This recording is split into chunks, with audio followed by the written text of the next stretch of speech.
सभी को ओम शांति। आज है 29 नवंबर 2023।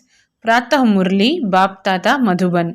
मीठे बच्चे, अपनी बुद्धि व विचारों को इतना शुद्ध स्वच्छ बनाओ जो श्रीमत को यथार्थ रीति धारण कर बाप का नाम वाला कर सको। प्रश्न, बच्चों की कौन सी अवस्था ही बाप का शो करेगी?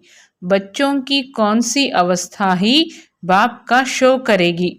उत्तर, जब बच्चों की निरंतर हर्षित मुख अचल अडोल स्थिर और मस्त अवस्था बने तब बाप का शो कर सके।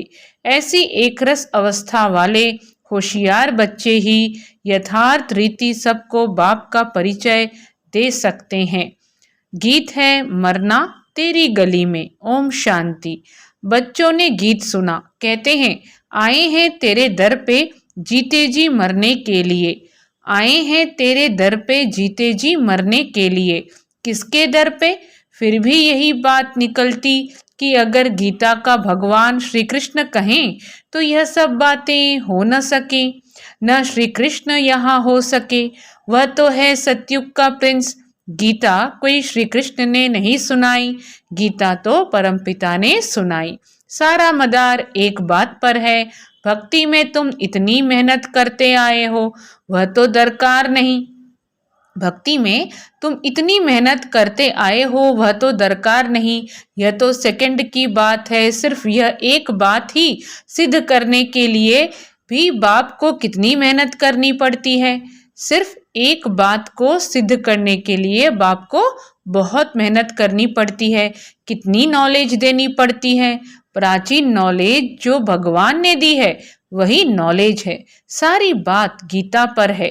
परमपिता परमात्मा ने ही आकर देवी देवता धर्म की स्थापना के लिए सहज राजयोग और ज्ञान सिखलाया है जो अब प्रायः लोप है। मनुष्य तो समझते हैं श्री कृष्ण कभी फिर आकर गीता सुनाएगा। मनुष्य क्या समझते हैं कि फिर से श्री कृष्ण आकर के गीता सुनाएगा। परंतु अब तुमको यह अच्छी रीति गोले के चित्र पर सिद्ध करना है कि गीता पारलौकिक परमपिता परमात्मा ज्ञान सागर ने सुनाई। श्री कृष्ण की महिमा और है, परमपिता परमात्मा की महिमा और है। वह है सतयुग का प्रिंस जिसने सहज राजयोग से राज्य भाग्य पाया है। वह है सतयुग का प्रिंस जिसने सहज राजयोग से राज्य भाग्य पाया है। पढ़ते समय नाम रूप से और है और फिर जब राज्य पाया तब और है। यह सिद्ध कर बताना है। पतित पावन है ही एक बाप। अभी फिर से श्री कृष्ण की आत्मा पतित पावन द्वारा राजयोग सीख भविष्य पावन दुनिया का प्रिंस बन रही है। बाबा कह रहे हैं, पतित पावन है ही एक बाप, एक परमपिता परमात्मा।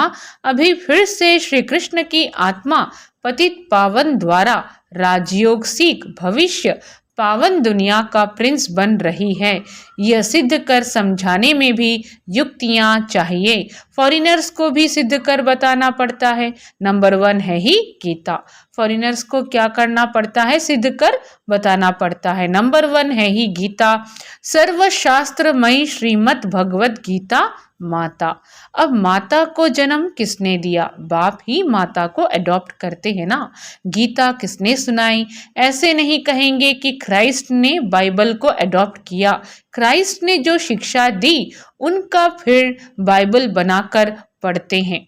अब गीता की शिक्षा किसने दी जो फिर बाद में पुस्तक बनाकर पढ़ते रहते हैं? यह किसको पता नहीं, और सबके शास्त्रों का तो पता है। यह तो सहज राजयोग की शिक्षा है। यह सहज राजयोग की शिक्षा है और यह जो सहज राजयोग की शिक्षा है वह किसने दी है? यह सिद्ध कर बताना है। दुनिया तो दिन प्रतिदिन तमो प्रधान बनती जाती है। दुनिया क्या बनती जाती है? दुनिया तो दिन प्रतिदिन तमो प्रधान बनती जाती है। यह सब स्वच्छ बुद्धि में ही बैठ सकता है। जो श्रीमत पर नहीं चलते उनको धारणा हो न सके। श्रीमत कहेगी तुम बिल्कुल समझा नहीं सकते हो, अपने को ज्ञानी मत समझो। पहले तो मुख्य बात यह सिद्ध करनी है कि गीता का भगवान परमपिता परमात्मा है, वही पतित पावन है। मनुष्य तो सर्वव्यापी कह देते हैं वह ब्रह्म तत्व कह देते, वह सागर कह देते, जो आया सो कह देते बिगर अर्थ। भूल सारी गीता से निकली है, जो गीता का भगवान श्री कृष्ण कह दिया है, तो समझाने लिए गीता उठानी पड़े। बनारस वाले गुप्ता जी को भी कहते थे कि बनारस में ये सिद्ध कर बतलाओ कि गीता का भगवान श्री कृष्ण नहीं। अब सम्मेलन तो होते हैं, सब रिलीजियस मनुष्य कहते हैं क्या उपाय करें जो शांति हो जाए। अब शांति स्थापन करना पतित मनुष्यों के हाथ में तो है नहीं, कहते भी हैं पतित पावन आओ, फिर भी पतित कैसे शांति स्थापन कर सकते, जबकि बुलाते रहते हैं, परंतु पतित से पावन बनाने वाले बाप को जानते नहीं हैं। भारत पावन था, अभी पतित है।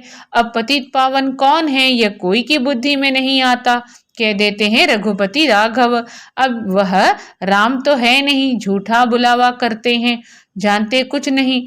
अब यह कौन आकर बतलाए, अब यह कौन जाकर बताए। बड़े अच्छे बच्चे चाहिए, समझाने की बड़ी युक्ति चाहिए। बड़ा गोला भी बनवाया है जिससे सिद्ध हो जाए कि गीता भगवान ने रची। गीता किसने रची? भगवान ने। वह तो कह देते कोई भी हो, हैं तो सब भगवान। बाप कहते हैं तुम बेसमझ हो, मैंने आकर पावन राज्य स्थापन किया, उसके बदले फिर श्री कृष्ण का नाम डाल दिया। पतित को ही पावन बनाकर फर्स्ट प्रिंस बनाता हूँ। भगवान उवाच, मैं श्री कृष्ण की आत्मा को एडॉप्ट कर ब्रह्मा बनाए उन द्वारा ज्ञान देता हूँ। मैं क्या करता हूँ? श्री कृष्ण की आत्मा को एडॉप्ट कर ब्रह्मा बनाए उन द्वारा ज्ञान देता हूँ। वह फिर इस सहज राजयोग से फर्स्ट प्रिंस सत्युग का बन जाता है। यह समझानी और कोई की बुद्धि में है नहीं। तो आज की वाणी में बाबा कह रहे हैं कि पतित को ही पावन बनाकर फर्स्ट प्रिंस बनाता हूँ। भगवान उवाच, मैं श्री कृष्ण की आत्मा को एडॉप्ट कर ब्रह्मा बनाए उन द्वारा ज्ञान देता हूँ। वह फिर इस सहज राजयोग से फर्स्ट प्रिंस सत्युग का बन जाता है। यह समझानी और कोई की बुद्धि में है नहीं। तुम्हें पहले तो यह भूल सिद्ध कर दिखानी है कि श्रीमद् भगवत गीता है सब शास्त्रों की माई बाप। श्रीमद् भगवत गीता है सब शास्त्रों की माई बाप। उसका रचयिता कौन था? जैसे क्राइस्ट ने बाइबल को जन्म दिया, वह है क्रिश्चियन धर्म का शास्त्र। जैसे क्राइस्ट ने बाइबल को जन्म दिया, वह है क्रिश्चियन धर्म का शास्त्र। अच्छा, बाइबल का बाप कौन? क्राइस्ट। उनको माई बाप नहीं कहेंगे, मदर की तो वहाँ बात ही नहीं। यह तो यहाँ माता पिता हैं। श्री कृष्ण अलग है और क्राइस्ट अलग है। यह तो यहाँ माता पिता है। क्रिश्चियन ने रीस की है श्री कृष्ण के धर्म से, क्रिश्चियन ने रीस की है श्री कृष्ण के धर्म से। यूं तो वह क्राइस्ट को मानने वाले हैं। जैसे बुद्ध ने धर्म स्थापन किया तो बौद्धियों का शास्त्र भी है। अब गीता किसने सुनाई? उससे कौन सा धर्म स्थापन हुआ यह कोई को नहीं पता, यह कोई नहीं जानते। कभी नहीं कहते कि पतित पावन परमपिता परमात्मा ने ज्ञान दिया है। अभी गोला ऐसा बनाया है जिससे समझ सकें कि बरोबर परमपिता परमात्मा ने ज्ञान दिया है। राधे कृष्ण तो सतयुग में है, उन्होंने अपने को तो ज्ञान नहीं दिया। ज्ञान देने वाला तो दूसरा चाहिए। कोई ने तो उन्होंने पास कराया होगा, कोई ने तो उन्होंने पास कराया होगा। यह राजाई प्राप्त कराने का ज्ञान किसने दिया? किस्मत आप ही तो नहीं बनती। किस्मत बनाने वाला या तो बाप या तो टीचर चाहिए। कहते हैं गुरु गति देते हैं, परंतु गति सदगति का भी अर्थ नहीं समझते। परंतु गति सदगति का अर्थ भी समझते नहीं। प्रवृत्ति मार्ग वालों की सदगति होती है, बाकी गति माना सब बाप के पास जाते हैं। यह बातें कोई भी समझते नहीं। वह तो भक्ति मार्ग में बहुत बड़े बड़े दुकान खोल कर बैठे हैं। वह तो भक्ति मार्ग में बहुत बड़े बड़े दुकान खोलकर बैठे हैं। सच्चे ज्ञान मार्ग की दुकान यह एक ही है, बाकी सब भक्ति मार्ग की दुकानें हैं।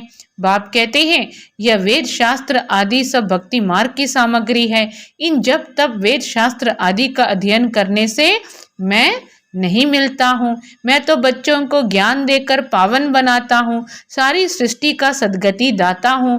वाया गति में जाकर फिर सद्गति में आना है, सब तो सतयुग में नहीं आएंगे। यह ड्रामा बना हुआ है, जो कल्प पहले तुमको सिखाया था, जो चित्र बनवाए थे वह अब बनवा रहे हैं। मनुष्य कहते हैं 3 धर्मों की टांगों पर सृष्टि खड़ी है। मनुष्य क्या कहते हैं कि 3 धर्मों की टांगों पर सृष्टि खड़ी है। एक देवता धर्म की टांग टूटी हुई है, इसलिए हिलते रहते हैं। पहले एक धर्म रहता जिसको अद्वैत राज्य कहा जाता है, फिर वह एक टांग कम हो 3 टांगे निकलती हैं जिसमें कुछ भी ताकत नहीं रहती है। आपस में ही लड़ाई झगड़ा चलता रहता है। धनी को जानते नहीं, निधन के बन पड़े हैं। समझाने की बड़ी युक्ति चाहिए। प्रदर्शनी में भी यह बात समझानी है कि गीता का भगवान श्री कृष्ण नहीं है। प्रदर्शनी में भी यह बात समझानी है कि गीता का भगवान श्री कृष्ण नहीं है, परमपिता परमात्मा है, जिसका अर्थ बाबा ने कहा, जिसका अर्थ जो है स्पष्ट करके हमें समझाना है। तो बाबा कहते प्रदर्शनी में भी यह बात समझानी है कि गीता का भगवान श्री कृष्ण नहीं है, परमपिता परमात्मा है, जिसका बर्थ प्लेस भारत है। श्री कृष्ण तो है साकार, वह है निराकार, उनकी महिमा बिल्कुल अलग है। ऐसी युक्ति से कार्टून बनाना चाहिए जो सिद्ध हो जाए कि गीता किसने गाई। अंधों के आगे बड़ी आरसी आईना रखना है। अंधों के आगे बड़ी आरसी माना आईना रखना है। यह है ही अंधों के आगे आईना। जास्ती टू मच में नहीं जाना है। कड़ी भूल यह है, परमपिता परमात्मा की महिमा अलग है, उसके बदले श्री कृष्ण को महिमा दे दी है। लक्ष्मी नारायण के चित्र में नीचे राधे कृष्ण हैं, वही फिर लक्ष्मी नारायण बनते हैं। लक्ष्मी नारायण सतयुग में, राम सीता त्रेता में। लक्ष्मी नारायण सतयुग में, राम सीता त्रेता में। पहला नंबर बच्चा श्री कृष्ण है, उनको फिर द्वापर में ले गए हैं। यह सब है भक्ति मार्ग की नूंद। विलायत वाले इन बातों से क्या जाने, विलायत वालों को इन बातों से क्या पता पड़ेगा, है ना। ड्रामा अनुसार यह ज्ञान किसके पास भी है नहीं। कहते भी हैं ज्ञान दिन भक्ति रात, ब्रह्मा का दिन ब्रह्मा की रात। सतयुग स्थापन करने वाला कौन है? ब्रह्मा आया कहाँ से? सूक्ष्म वतन में कहाँ से आया? परमपिता परमात्मा की सूक्ष्म सृष्टि रचते हैं, वहां ब्रह्मा दिखाते हैं, परंतु वहां तो प्रजापिता ब्रह्मा होता नहीं। क्या कह रहे हैं बाबा कि सूक्ष्म वतन में कहाँ से आया ब्रह्मा? ब्रह्मा आया कहाँ से? परमपिता परमात्मा ही सूक्ष्म सृष्टि रचते हैं, वहां ब्रह्मा दिखाते हैं, परंतु वहां तो प्रजापिता ब्रह्मा होता नहीं। जरूर प्रजापिता ब्रह्मा और है, वह कहाँ से आया? यह बातें कोई समझ नहीं सकते। श्री कृष्ण के अंतिम जन्म में उनको परमात्मा ने अपना रथ बनाया है, यह किसकी बुद्धि में नहीं है। यह बड़ा भारी क्लास है। टीचर तो समझते हैं ना यह स्टूडेंट कैसा है, तो क्या बाप नहीं समझते होंगे? यह बेहद के बाप का क्लास है, यहाँ की बात ही निराली है। शास्त्रों में तो प्रलय आदि दिखाकर कितना रोला कर दिया है, कितना घमंड है। रामायण गीता आदि कैसे बैठ सुनाते हैं। श्री कृष्ण ने तो गीता सुनाई नहीं, उसने तो गीता का ज्ञान सुनकर राज्य पद पाया है। सिद्ध कर समझाते हैं गीता का भगवान यह है, उनके गुण यह है, श्री कृष्ण के गुण यह है। इस भूल के कारण ही भारत कौड़ी जैसा बना है। तुम माताएं उनको कह सकती हो कि तुम लोग कहते हो माता नरक का द्वार है, परंतु परमात्मा ने तो ज्ञान का कलश माताओं पर रखा है। माताएं ही स्वर्ग का द्वार बनती हैं। तुम निंदा कर रहे हो, परंतु बोलने वाले बड़े होशियार चाहिए। शिव बाबा क्या कह रहे हैं कि पॉइंट सब नोट कर समझाना चाहिए। भक्ति मार्ग वास्तव में गृहस्थियों के लिए है, यह है प्रवृत्ति मार्ग का सहज राजयोग। हम सिद्ध कर समझाने लिए आए हैं, बच्चों को शो करना है। सदैव हर्षित मुख, अचल स्थिर मस्त रहना चाहिए।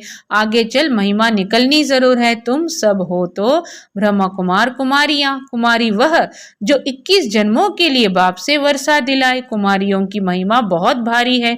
मुख्य कुमारी तुम्हारी मम्मा है। चंद्रमा के आगे फिर अच्छा स्टार भी चाहिए।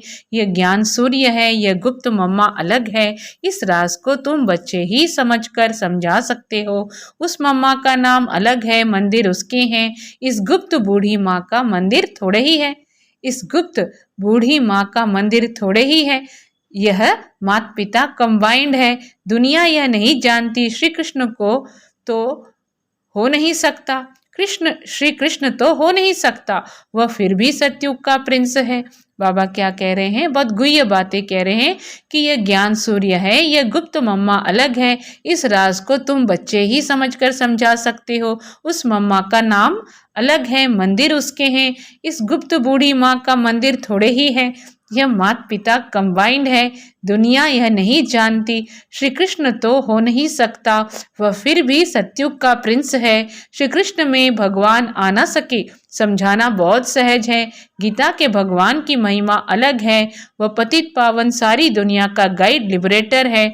मनुष्य चित्रों से समझ जाएंगे कि बरोबर परमात्मा की महिमा अलग है, सब एक थोड़े ही हो सकते हैं। अच्छा, मीठे मीठे सिखिले थे बच्चों, प्रति माता पिता बाप दादा का याद प्यार और गुड मॉर्निंग। रूहानी बाप की रूहानी बच्चों को नमस्ते। हम रूहानी बच्चों की रूहानी माता पिता बाप दादा को याद प्यार, गुड मॉर्निंग और नमस्ते। धारणा के लिए मुख्य सार, अपनी अवस्था बड़ी मस्त अचल अडोल बनानी है, सदा हर्षित मुख रहना है, ज्ञान के शुद्ध घमंड नशे में रहकर बाप का शो करना है, गीता के भगवान को सिद्ध कर बाप की सच्ची पहचान करनी है। वरदान, स्मृति स्वरूप बन, विस्मृति वालों को स्मृति दिलाने वाले सच्चे सेवाधारी भव। स्मृति स्वरूप बन, विस्मृति वालों को स्मृति दिलाने वाले सच्चे सेवाधारी भव। अपने स्मृति स्वरूप फीचर्स द्वारा औरों को स्मृति स्वरूप बनाना, यही सच्ची सेवा है। आपके फीचर्स औरों को स्मृति दिला दें कि मैं आत्मा हूँ। मस्तक में देखें ही चमकती हुई आत्मा व मणि को। जैसे सांप की मणि देख करके सांप की तरफ कोई का ध्यान नहीं जाता, ऐसे अविनाशी चमकती हुई मणि को देख देवभान को भूल जाए, अटेंशन स्वतः आत्मा की तरफ जाए, विस्मृति वालों को स्मृति आ जाए, तब कहेंगे सच्चे सेवाधारी। स्लोगन, अवगुण धारण करने वाली बुद्धि का नाश कर सतो प्रधान दिव्य बुद्धि धारण करो। बाबा कह रहे हैं सतो प्रधान दिव्य बुद्धि धारण करो। अच्छा, सभी को ओम शांति।